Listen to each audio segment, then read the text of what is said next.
2010-11 সালের দিকে বাংলাদেশের টেলিভিশন ইন্ডাস্ট্রিতে সবচেয়ে বড় বিজ্ঞাপন জিঙ্গলের নাম বাংলাদেশের জান সাকিব আল হাসান।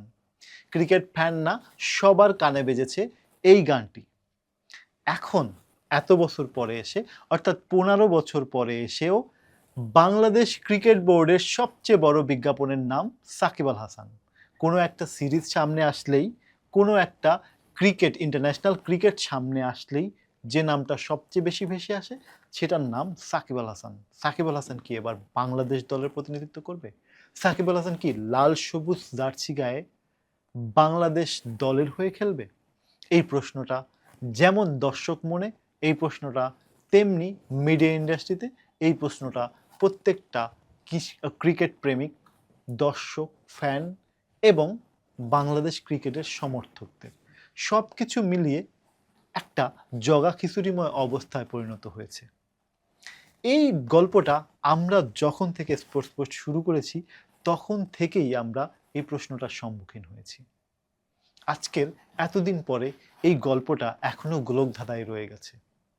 যখন আপনি এই প্রশ্নটা জিজ্ঞাসা করবেন বাংলাদেশ ক্রিকেটের নীতি নির্ধারক সংস্থা বিসিবির কোনো বোর্ড মেম্বারকে, সরল উত্তর আমরা চাই সাকিব আল হাসান বাংলাদেশ ক্রিকেট খেলুক। তাহলে বাধাটা কোথায়?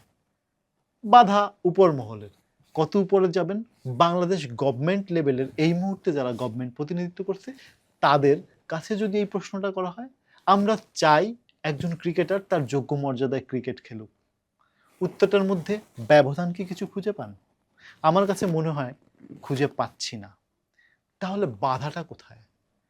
কোন অভেদ্য দেয়ালের কারণে সাকিব আল হাসান মাঠে নামতে পারতেছে না?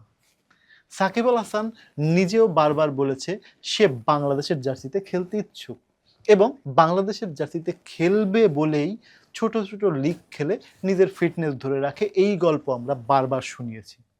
কিন্তু দর্শক, যে জায়গায় আমাদের এই যে অভেদ্য দেয়ালটা পরিণত হয়েছে সেই জায়গা থেকে উত্তরণ কবে? প্রশ্নটা শুধুমাত্র এখন সময়ের কাছে ছেড়ে দেওয়া ছাড়া আপনার এবং আমার কিছুই করার নেই। অপেক্ষা করতে হবে কবে সাকিব আল হাসান নামবে, নাকি এই বিজ্ঞাপন চোখ ধাঁধানো রঙিন গল্পের মতোই থেকে যাবে, নাকি এই বিজ্ঞাপন এক রূপকথা হয়েই থেকে যাবে। সে উত্তরটা আপনি আমি কেউই জানি না। এই প্রশ্নটা সময়ের উপরই ছেড়ে দিলাম, সেই উত্তরের আশায় আপনি, আমি এবং স্পোর্টস পোস্ট।